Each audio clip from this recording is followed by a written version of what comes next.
Para a exposição de hoje, teremos como reflexão o tema O que é o Espiritismo? E como expositor, é uma alegria receber nosso amigo e palestrante Jomar Gontijo. Jomar é fundador e presidente do GEC, Grupo Educação, Ética e Cidadania. Há muitos anos trabalhador incansável do Espiritismo, mestre em educação, adquiriu grande respeitabilidade, principalmente na área da ética espírita, da educação e da ética espírita.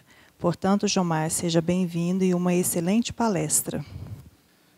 Boa tarde, boa noite para quem estiver nos ouvindo, ou bom dia pela internet. É uma alegria a gente retornar a esse espaço de estudo e espaço de esclarecimento, mas também de consolo espiritual.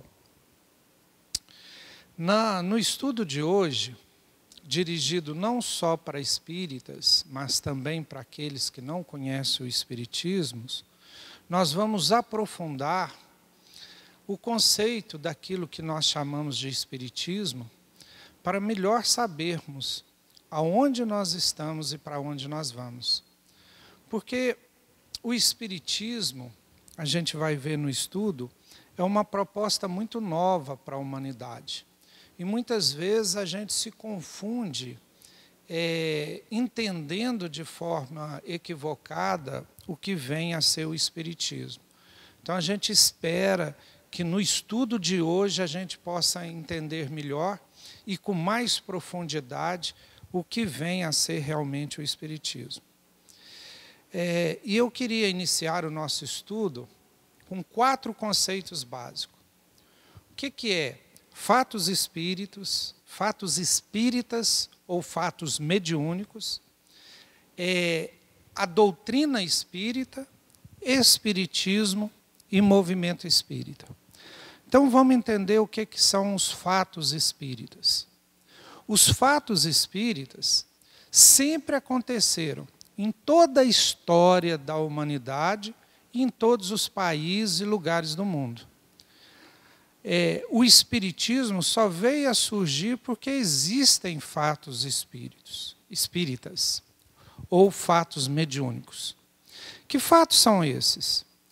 Fatos que o espiritismo depois veio a estudar, como a própria mediunidade, a materialização de espíritos, as vozes diretas, as experiências de quase morte, as lembranças espontâneas em crianças de reencarnações passadas, vidência, clarividência, levitação, e um tanto de fenômenos que antes eram tidos como milagres, né? As curas espirituais. Então isso sempre teve na história da humanidade. São fatos da natureza. Só que não eram entendidos, não eram explicados. Por exemplo, quando se fala assim, vamos estudar o espiritismo na Bíblia. Não existe espiritismo na Bíblia. Porque o espiritismo, a gente vai ver, teve o seu início lá no século XIX. A Bíblia foi escrita alguns anos depois da morte de Jesus, né, o Novo Testamento, e o Antigo Testamento muito antes de Jesus. Então não faz sentido falar em espiritismo lá. Quando falam, por exemplo, que Moisés proibiu o espiritismo, não faz sentido, não havia o espiritismo lá. O que havia então? Fatos espíritas. Os fatos espíritas sempre houve, existem lá na Bíblia, está lá no Alcorão, está lá nos livros védicos, ou seja, em todo o mundo acontecia e eram narrados esses fatos espíritas. Um grande pesquisador espírita brasileiro, Herculano Pires, chega inclusive a afirmar que os fatos espíritas, que os fatos mediúnicos, eles estão na origem de todas as religiões. E esses fatos que vieram mais tarde a fazer com que o espiritismo acontecesse, especialmente uns fatos chamados mesas girantes, que aconteceram lá na França, né, em Paris. Nós vamos chegar nisso. Então, fato espírita é um fato natural que sempre aconteceu, que tinham muitas vezes outros nomes, né, que não eram entendidos, muitas vezes tidos como fenômenos sobrenaturais, mas não eram fenômenos, são fenômenos naturais que sempre aconteceram e que continuam acontecendo. Vamos ao segundo conceito, doutrina dos espíritos. A doutrina dos espíritos, nós nos referimos a ela como a filosofia que os espíritos que orientaram Allan Kardec transmitiram para ele. Mas ela não iniciou-se ali, não terminou ali. Então, quando a gente fala doutrina dos espíritos, principalmente que a gente não fala que espíritos que são estes, ela sempre esteve, sempre foi revelada à humanidade. Foi revelada, por exemplo, a Moisés, que nós temos os 10 mandamentos, válido até hoje. Foi divinamente revelada por Jesus. Foi revelada também pelo Espiritismo, que é o próximo conceito que nós vamos ver, e é revelada até hoje. Por exemplo, nós temos a doutrina de alguns espíritos revelada através do médium Francisco Cândido Xavier, nosso Chico Xavier. Emmanuel, por exemplo, é um espírito que ali passou a doutrina, o seu entendimento do Evangelho. Ele tem uma série que estuda o Evangelho. O André Luiz escreveu, né, o seu conhecimento, a sua forma de ver a realidade espiritual. Então, a doutrina dos espíritos, e principalmente quando a gente fala doutrina dos espíritos, a gente fala a doutrina dos espíritos superiores, dos espíritos bons, sempre esteve orientando a Terra e vai continuar orientando. Então, ela, vamos dizer assim, é o mais sublime. E essa doutrina dos espíritos teve um momento ímpar que ela foi transmitida para a Terra. Esse momento ímpar, esse momento único que a doutrina dos espíritos superiores foi transmitida para a Terra, é o surgimento do Espiritismo. E a gente vai entender, então, agora, quando a gente for estudar o que é o Espiritismo, o conceito Espiritismo. Espiritismo tem uma certidão de nascimento. Qual que é a certidão de nascimento do Espiritismo no mundo? O Livro dos Espíritos. Então, o Espiritismo surge no mundo em abril de 1857, com o lançamento do Livro dos Espíritos, de um autor totalmente desconhecido, que ninguém havia ouvido falar naquele momento, que se chamava Allan Kardec. Então, Allan Kardec, com o lançamento desse livro chamado Livro dos Espíritos, ele inaugura aquilo que nós estamos estudando hoje, que é o Espiritismo. O que tinha nesse livro? Esse livro, Kardec compila mais de 1021 perguntas direcionadas aos espíritos superiores, questionando eles a respeito da doutrina deles.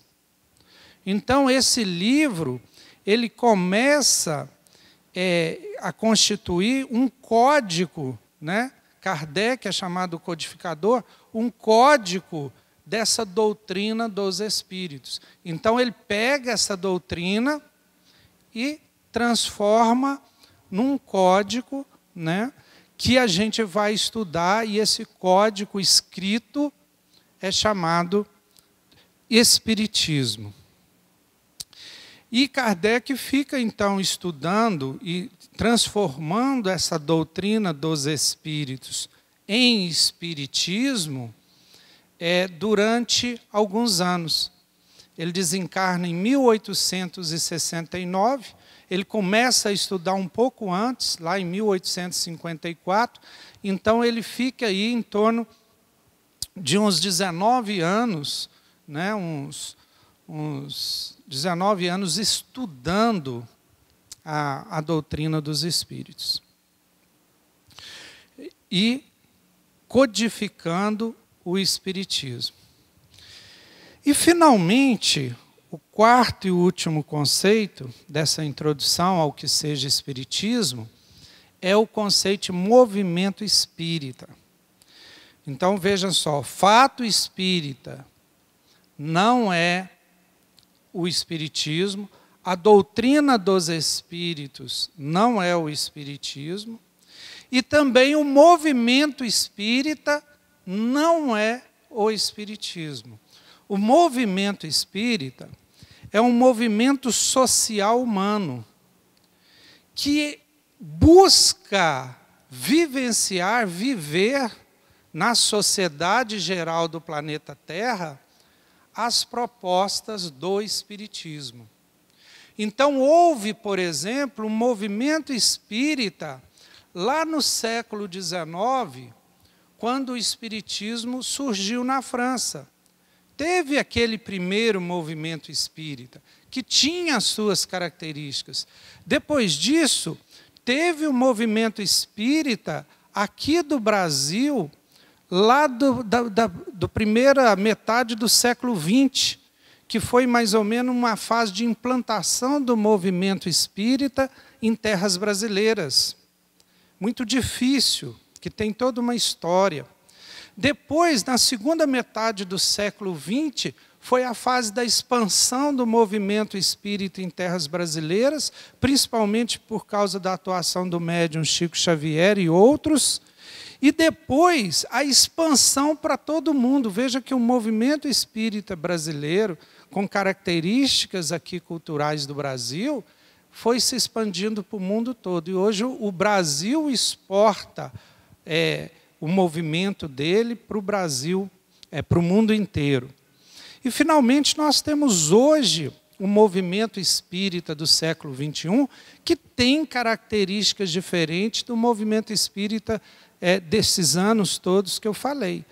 Mas o movimento espírita, digamos assim, é uma tentativa de vivenciar o espiritismo, que muitas vezes ainda existe vários conflitos, várias questões, né? Porque é um movimento humano, ou seja, constituído de seres humanos, e seres humanos com todos os problemas, né? Alegrias, dificuldades, virtudes, mas também vícios que o ser humano carrega com ele. Então, o movimento espírita também acompanha tudo isso numa forma de conjunto. Então, agora vamos aprofundar no que é esse espiritismo, que a gente já falou que surgiu lá na segunda metade do século XIX, com a publicação desse Livro dos Espíritos. Então, a primeira pergunta, ou o primeiro item que a gente vai entender é o contexto que surgiu o espiritismo. Porque nós não podemos entender uma doutrina, né, um movimento, uma proposta da amplitude do espiritismo, sem entender o contexto que ele surge. Por que ele surge naquele contexto? E o que nós pensamos a respeito desse contexto, né? O que nós entendemos, o que nós estudamos a respeito desse contexto lá? Foi o grande momento da construção da ciência moderna. A ciência moderna, ela surge ali na segunda metade do século XIX.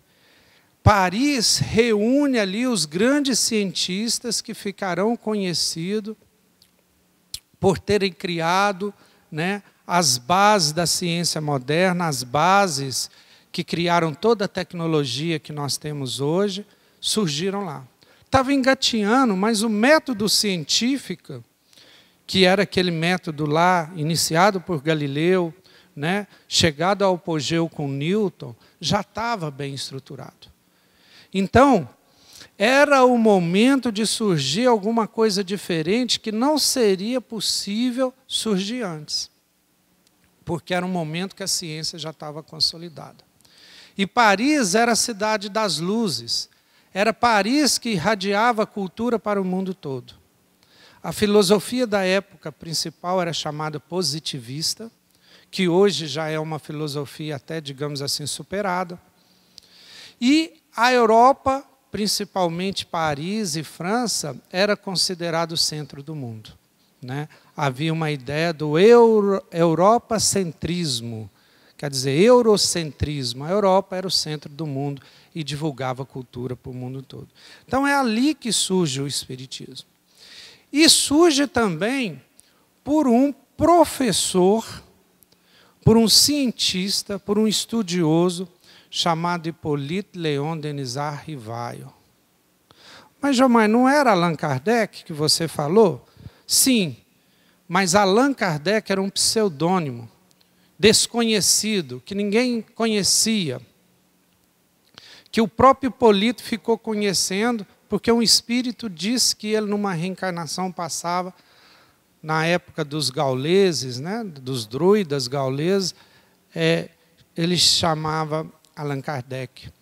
Então ele adota esse pseudônimo, que ele não queria que o renome dele, já muito conhecido, ele já tinha mais de 50 anos, contagiasse aquela nova doutrina. Ela queria que aquela doutrina, mesmo surgindo de um nome desconhecido, ele queria fazer um teste para ver se era o conhecimento e não o nome dele.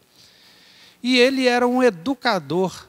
Ele se chamava, inclusive, discípulo de Pestalozzi, porque ele se entendia como um continuador de Pestalozzi, um dos maiores pedagogos de todos os tempos. E ele participava das sociedades científicas da época e tinha muito esse bom senso, né? Ele foi chamado do bom senso encarnado. Então, ele tinha todos os caracteres para pegar esse conhecimento esparso que os espíritos falavam, traziam, e codificasse numa doutrina sólida. E ele começou a estudar o fato espírita, ou os fatos espíritas, porque na época, na França, começou a acontecer o fenômeno de mesas girantes e as mesas respondendo às perguntas. Ele, cético, foi convidado, começou a frequentar essas reuniões e depois se convenceu da autenticidade daqueles fenômenos que ele estava observando. Então, esse foi o contexto que surgiu o Espiritismo. E aí, avançando no nosso estudo, é Espiritismo ou é kardecismo? Essa é uma questão que se coloca hoje. Por quê? Não foi o Allan Kardec que codificou e escreveu o Livro dos Espíritos e outros livros depois? Então, no Brasil, começou-se a adotar o termo kardecismo. E aí é o seguinte, na verdade, somente Espiritismo bastava. Porque Allan Kardec, muito cuidadoso, ele tem duas afirmações. Primeiro, ele cria a palavra Espiritismo. É um neologismo criado por ele. Porque ele sabia que aquela doutrina dos espíritos que ele codificaria era diferente do espiritualismo, que era geral. Porque qualquer um que acredite em alguma coisa além da matéria é espiritualista. Mas aquele que acredita especificamente naquele conteúdo que ele estava escrevendo, era diferente. Então ele chama que seria o espírita e aquela doutrina, o espiritismo. Então é uma criação dele. O direito autoral é dele, não precisava mais. E ele, quando questionado, falava: e por que espiritismo e não kardecismo? Porque eu não escrevi nada. Porque essas ideias não são minhas, são dos espíritos. Então, ele, como Chico nosso aqui, ele não aceitava ser dele ou dar crédito para ele daqueles livros que ele escrevia. Como Chico, por exemplo, não aceitava ter crédito daquelas obras. Porque ele sabia que aquelas ideias eram ideias dos espíritos. Então, isso basta para ser espiritismo e não kardecismo. Só que, no Brasil, assim como no resto do mundo, os fatos espíritas ou mediúnicos, né, que a gente está chamando aqui de fatos espíritas ou mediúnicos, mas são fatos, sempre aconteceram. Por exemplo, a mediunidade sempre aconteceu. Os espíritos sempre utilizaram de médiuns, que na história da humanidade tinham outros nomes. Cartomante, sacerdotisa, outros nomes, mas eram médiuns, eram intermediários dos espíritos. Isso sempre aconteceu e acontece até hoje. E várias religiões utilizam desse fenômeno. Como eu já falei, muitas religiões surgiram em cima desse fenômeno. Então, religiões afro-brasileiras, né, como a Umbanda, o Candomblé, utilizam-se também da mediunidade. E acabou que ficou aqui no Brasil chamando-se de espírita ou espiritismo também a religião da Umbanda, do Candomblé. E começou-se a haver uma necessidade de se falar kardecista para que a gente seja melhor identificado. Porque quando a gente fala espírita, muitas vezes eles podem achar que a gente seja praticante de um culto afro-brasileiro e a gente não é. Então, para esclarecer melhor, muitas vezes a gente tem que falar: sou espírita, mas kardecista, que é melhor que espiritismo de mesa branca, outros nomes ou outras qualificações. Né? Que se tiver que dar uma qualificação, que seja kardecista, porque ele é que codificou realmente.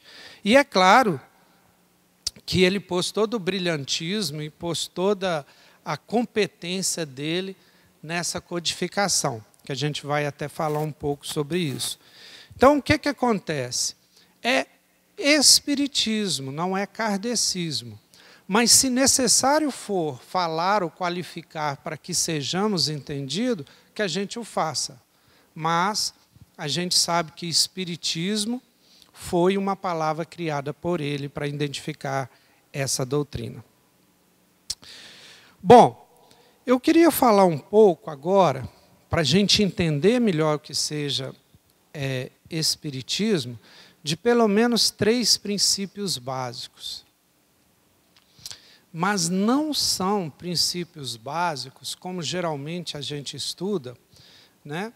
É Deus, Jesus, reencarnação, nada disso. São princípios básicos, metodológicos. Porque o que diferencia o espiritismo e o movimento espírita, por consequência, de outros movimentos e de outras propostas, é exatamente a metodologia que Kardec adota e que nos diferencia muito, por exemplo, de qualquer outra religião, de qualquer outro movimento místico, de qualquer outro movimento que tenha rituais, etc., etc., que torna o espiritismo e o movimento espírita alguma coisa diferente. Então, a primeira coisa, Kardec, e a gente chama, né, Kardec escreve um artigo sobre isso, controle universal dos espíritos. Então, esse é o primeiro princípio básico, importantíssimo, que diferencia, inclusive, o espiritismo, por exemplo, de religiões afro-brasileiras. E o que é esse controle universal dos espíritos? Esse controle é o seguinte: uma das grandes descobertas de Kardec, quando vai estudando, né, o mundo espiritual e entrevistando os espíritos, é que o que a gente chama de plurirealidade espiritual, ou mundo pluriespiritual. O que acontece? Antes de Kardec, os espiritualistas acreditavam que só haveria 2 tipos de espírito, o bom e o mal. Resumindo, ou era um anjo, ou era um demônio. Então, ou você endeusava o médium, santificava o médium se tornava santo, ou ele era um bruxo, ou ele era alguém que merecia ser queimado, torturado, etc., de acordo com as mensagens espirituais que ele recebia. E Kardec vai descobrir que existem espíritos de todas as faixas evolutivas, porque eles são espíritos que habitaram homens. E há homens de todos os tipos, homens e mulheres, né? Dos mais mesquinhos aos mais amorosos, dos mais sábios aos mais ignorantes. E estes, quando desencarnam, não viram santos ou viram demônios. Continuam no estágio evolutivo e vão continuar a sua evolução. Então, a primeira coisa que Kardec percebeu é que ele não poderia dar crédito a todos os espíritos. Que ele não poderia aceitar tudo que os espíritos falavam para ele. E que ele teria que achar um método para analisar as mensagens que recebia dos espíritos. Isso, inclusive, é bem descrito no filme que filmaram aí a respeito de Allan Kardec. Por quê? Ele descobre esse médium. Ele faz a mesma pergunta para 10 médiuns, para 50 médiuns, em vários locais, em diversos países. E ele junta todas as respostas para achar o que há de coerente ali, o que há de igual. Então, ele começa a analisar um método que a gente chama desse controle universal dos espíritos, que começa com bom senso, a gente não vai acreditar em tudo, e vai terminar por essa universalidade desse conhecimento que os espíritos em toda parte do mundo, por médiuns diferentes, de cultura diferente, vão falar a mesma coisa, usando palavras diferentes, mas o mesmo princípio. Então ele constrói essa obra dele, o Espiritismo, usando esse método. Por isso que até hoje ele falhou muito pouco. A gente recorda e lê e estuda as obras dele, que já tem quase 200 anos, 100 e tantos anos que ele escreveu. Então, por isso que ele conseguiu fazer, utilizando esse método, que a gente deve utilizar até hoje. Então, veja, a gente só ouve os espíritos através desse método de universalidade. Isso é muito importante no Espiritismo. O segundo princípio do Espiritismo, que Kardec grafa, e é muito forte nisso, que o Espiritismo é progressista, ou dinâmico. Ele não é estático, ele tem que acompanhar a ciência, ele tem que evoluir. Então, nós não podemos ficar parados no tempo e sermos radicais, e não avançarmos junto com a ciência. Aliás, esse é o terceiro princípio, já avançando. Kardec fala para a gente priorizar a ciência. Nas questões materiais, o melhor método de conhecimento mais certo é o científico. Então, o Espiritismo vai sempre apoiar e andar e caminhar lado a lado da ciência material. Em questões materiais, nós estaremos junto com a ciência. Porque Kardec já sabia disso na época dele, que o melhor método de conhecimento que a humanidade conseguiu construir é a ciência. Mesmo que não seja perfeito, é ainda o melhor método de conhecimento. Então, o Espiritismo caminha junto com a ciência e é progressivo. Porque os movimentos religiosos, as religiões, geralmente, são muito radicais, no sentido que não podem sair da origem, que tem livros sagrados na sua origem e que esses livros sagrados não podem ser questionados. Kardec recomenda questionar-se sempre, avançar sempre. Ele chega a dizer o seguinte: se demonstrar, e a ciência demonstrar, que o Espiritismo está errado em algum de seus conteúdos, o Espiritismo larga aquele conteúdo e abraça o conteúdo comprovado pela ciência. Então o Espiritismo tem que avançar. E é lógico que o movimento espírita que busca acompanhar o Espiritismo tem que ser assim também, dinâmico, acreditar na ciência, avançar sempre, utilizar o método que ele apresentou para nós. Muitas vezes o movimento espírita não dá conta de fazer isso, mas o Espiritismo, isso é muito claro. O Espiritismo tem que ser dinâmico, tem que ser progressista, né? Tem que se basear na ciência. Então, essas são algumas das características do Espiritismo. Está vendo como é que esse estudo ele nos leva a umas reflexões? Que é, por exemplo, será que a minha casa espírita e o movimento espírita consegue realizar essas propostas que são espíritas, ou seja, que está no Espiritismo, que está na codificação kardeciana de ser um espiritismo dinâmico, progressista, que avança, que segue a ciência, ou não?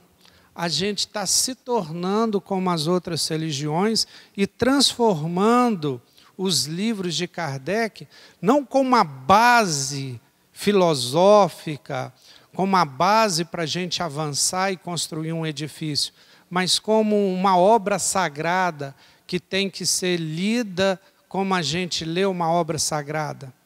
Então isso é uma reflexão, porque o Espiritismo ele tem que criar isso dentro de cada um de nós e dentro do movimento, se o movimento quiser ser realmente um movimento fiel à proposta do Espiritismo que Kardec escreveu. Bom, e eu queria então falar dos 4 aspectos da doutrina ou do Espiritismo. Os 4 aspectos do Espiritismo. Quádruplo. Muitos aí falam que é 3 aspectos: ciência, filosofia e religião. Mas, na verdade, se a gente for refletir e ler a obra como um todo, são 4 aspectos. Tá? Então, vamos lá. O primeiro aspecto é o aspecto científico do Espiritismo. Kardec, quando vai conceituar o Espiritismo, num livro que é o Espiritismo, e em outros textos também, ele chama o Espiritismo de ciência. Ele fala o seguinte: a ciência que estuda a relação dos espíritos com o mundo material, do mundo espiritual com o mundo material, e do conhecimento que o mundo traz. Então, ele sempre pensa, né, hoje a gente diríamos, o Espiritismo é a ciência que estuda os fatos espíritas. Então, essa é a definição mais simples. Só que o fato espírita, ele é muito difícil de ser estudado pela metodologia da ciência material. Porque a metodologia da ciência, da matéria, da física, da química, é um estudo da matéria e ela se subordina ao nosso estudo. Então, o espírito, a consciência, ela tem uma coisa que se chama liberdade. Ela tem, tanto o espírito quanto o ser humano, a consciência se dispõe de liberdade. Como é que você vai fazer ciência da liberdade? Somente se o espírito deixar, quiser e houver as condições necessárias. Então é muito difícil, né, se fazer ciência do espírito. Tanto é que, para a ciência mesmo, nem algumas ciências humanas, como psicologia, né, são ciências realmente, porque a psicologia que estuda o homem também é um objeto muito complexo de estudar. A mente humana é muito complexa de estudar. Mas é ciência, sim, dentro das condições que o objeto permite fazer ciência dele. Então, principalmente o movimento espírita do século XXI, utilizando-se as ciências humanas, utilizando-se outros métodos que não das ciências físicas, né, e biológicas, a ciência espírita busca avançar e recuperar esse critério ou esse aspecto de ser ciência novamente. O segundo aspecto é a questão filosófica. Kardec fala também, a ciência e a filosofia vinda dos espíritos. Porque aquela doutrina dos espíritos que nos referimos lá no início, ela é filosofia. É uma filosofia, né? É uma filosofia, inclusive, que nos permite entender o mundo de forma diferente. É uma deontologia, é uma filosofia do ser, né? É uma ontologia, uma filosofia do ser.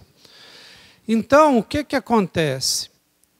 Essa filosofia caracteriza não só pelo conteúdo do conhecimento espírita, mas também por um pensar, por um bom senso, por aquela metodologia. Então, ela tem aspectos metodológicos do pensamento, da própria filosofia.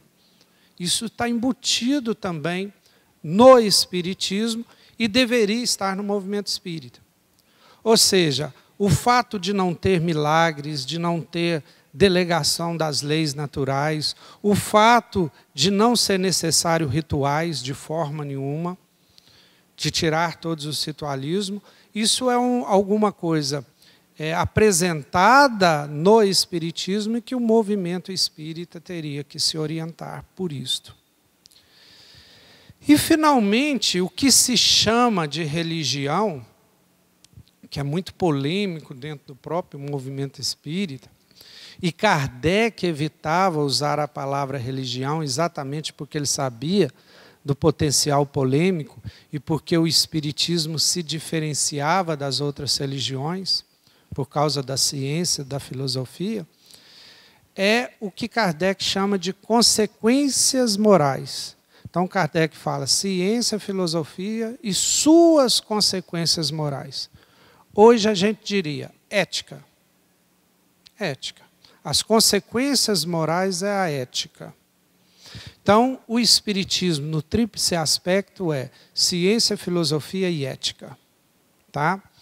E a ética espírita, por incrível que pareça, incrível não, né? Uma coisa, acho que até clara, coerente, óbvia.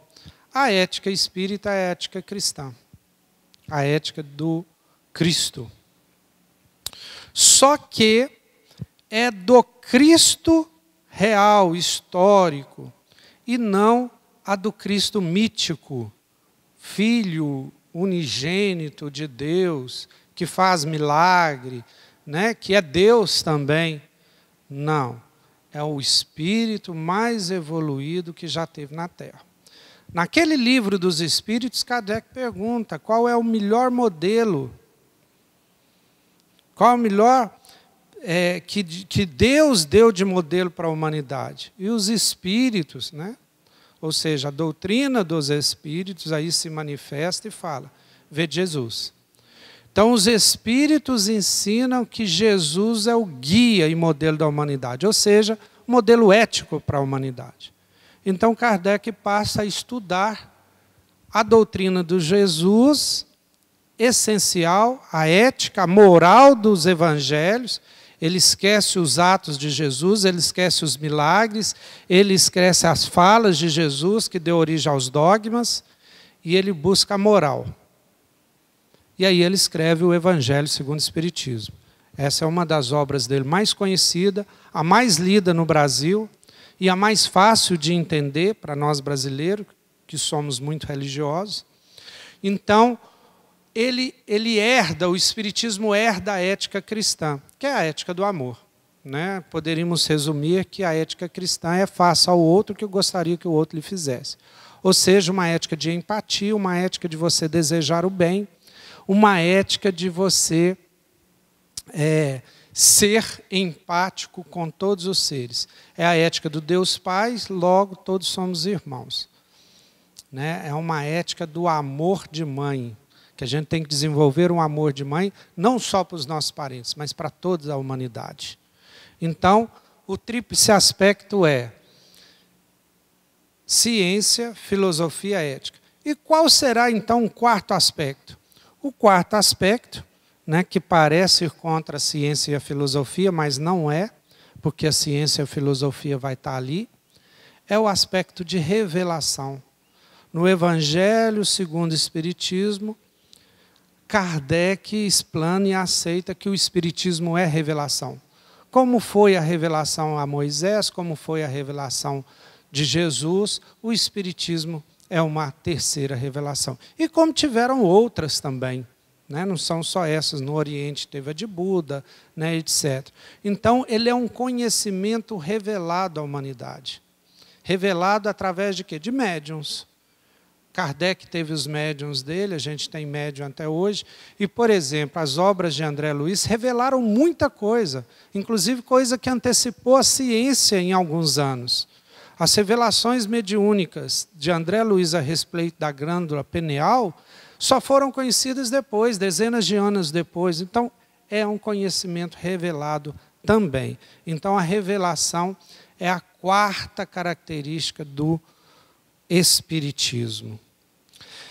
E avançando um pouco mais, para a gente já ir finalizando, né? Agora sim nós vamos falar de alguns dos princípios básicos do Espiritismo, tá? Porque se a gente não falasse, a gente não entenderia um pouco mais sobre o Espiritismo. Então, um grande princípio que inicia o Livro dos Espíritos, a pergunta número 1, é: que é Deus? E os Espíritos respondem: causa primeira de todas as coisas, suprema inteligência. Então, Deus é o primeiro princípio espírita. Então, o Espiritismo é uma doutrina deísta e não intervencionista. Porque a gente vai ver, estudando o Livro dos Espíritos, principalmente a terceira parte, Leis Divinas, que Deus, que não é antropomórfico, veja que no momento aí entrou qualquer tipo de característica humana em Deus. Então, apesar do vício de linguagem, a gente falar que Deus quer, vontade de Deus, né? Tudo isso é vício de linguagem, porque Deus não é humano, não tem emoções, não tem sentimento, não tem nada disso. O que Kardec coloca? Leis divinas. Leis divinas são mandamentos divinos, mas não por uma vontade humana de Deus, nada disso. São aquilo que ordena o universo. E dentre essas ordens divinas, existe a lei de evolução e a lei do mais evoluído ajudar o menos evoluído. Então, Deus ajuda a criação através da própria criação. Ele interfere na criação através dos espíritos evoluídos que vão orientar a evolução de todos os planetas do universo. Como Jesus, por exemplo, orientou e orienta a evolução do planeta Terra. Então, Deus é a causa primeira de todas as coisas, a suprema inteligência. E abaixo de Deus, o que tem? Dois princípios. Então, há uma dualidade, o princípio espiritual e o princípio material. O princípio material é o universo conhecido nosso, que é espaço, tempo, matéria e energia. O espaço tridimensional, mais o tempo, a matéria e a energia. Então, isso tudo a gente chama de princípio material, que é o conhecido, que a ciência aceita e estuda. E o desconhecido? é o princípio inteligente do universo, que a gente chama de princípio espiritual. E o ser humano é o quê? A união do princípio espiritual, já individualizado, já evoluído, já bastante avançado, com também esse princípio material já individualizado num corpo físico. Então nós, homens, temos os dois, homens e mulheres, temos os dois princípios, agindo em nós de forma já individualizada. Um terceiro princípio é Jesus, que a gente já falou aqui, que é o modelo para a humanidade. Um quarto princípio é a mediunidade, que é essa capacidade dos espíritos conversarem com nós através de seres que têm essa capacidade mediúnica, que é a capacidade de ser sensível aos espíritos. Dentre essas leis divinas, que é também um dos princípios, nós temos talvez a maior e a mais importante de todas as leis, que é a evolução. A lei da evolução, que tudo no universo tende à evolução, inclusive o ser humano. O ser humano é perfectível, ele vai avançando cada vez mais, cada vez ele vai avançando mais. E um dos mecanismos dessa evolução é um outro princípio básico da doutrina, da doutrina também, mas do Espiritismo, que é a reencarnação, que é totalmente diferente de outros conceitos que houveram antes da reencarnação. Reencarnação é uma palavra também criada por Kardec. Antes havia paligenesia, do grego, né? Gênese é nascimento, né? Pali é vários, paligenesia, vários nascimentos, vidas sucessivas, metempsicose, outros conceitos. Reencarnação é um conceito espírita que tem todas as nuances, mas para a gente estudar a reencarnação, precisaria de outro estudo específico, né? Mas existem fatos ou evidências que comprovam a reencarnação, né? Que deixam ela como explicação a vários fenômenos que acontecem. É um dos princípios, muito questionado. Lembramos que Kardec estava na França, não era reencarnacionista, né? O espiritismo, o novo espiritualismo na Inglaterra, na época de Kardec, não aceitava a reencarnação, mas Kardec foi convencido pelos espíritos superiores que era realmente a teoria mais adequada aos fenômenos que ele observava. Então, tem muitos outros princípios que o Espiritismo, já naquela época, né, afirmava, como, por exemplo, a pluralidade dos mundos habitados, é um dos princípios, né? Uma das leis também muito importante, que é a lei de causa e efeito, que mereceria outro estudo nosso. Então, há vários princípios que determinam mais ou menos que o Espiritismo é um conjunto harmônico de conteúdo a respeito da vida, a respeito do universo, a respeito do Espírito. Mas nós já estamos chegando aqui ao nosso tempo, né? Já estamos passando, o nosso tempo não era estudo, e eu queria ir chegando na conclusão que para vocês refletirem sobre isso, do que significa isso. Um dos maiores divulgadores do Espiritismo foi um filósofo francês chamado Leon Denis. Leon Denis talvez foi quem mais entendeu Kardec em sua época. Eu penso que se Kardec houvesse falhado por algum motivo, ou o Espiritismo não tivesse sido criado pelo Allan Kardec, Leon Denis seria o missionário que o substituiria. Então, Leon Denis conheceu Kardec quando era jovem e continuou defendendo as obras de Kardec até o final da sua vida. Tem um livro dele, chama Síntese Doutrinária, que ele é questionado se o Espiritismo seria a religião do futuro. E a resposta dele, que o Espiritismo seria muito mais o futuro das religiões. E essa resposta nos faz refletir muito, e se a gente a entender bem, eu acho que entende muito bem a proposta que Kardec queria, a proposta dos espíritos, com a doutrina dos espíritos, e o que a gente deve buscar realmente, aquele sentido que eu falei no início da palestra. Porque não é uma questão de rótulo. O Espiritismo não é dono de reencarnação, nem é dono de mediunidade, mesmo que tenha inventado essas palavras.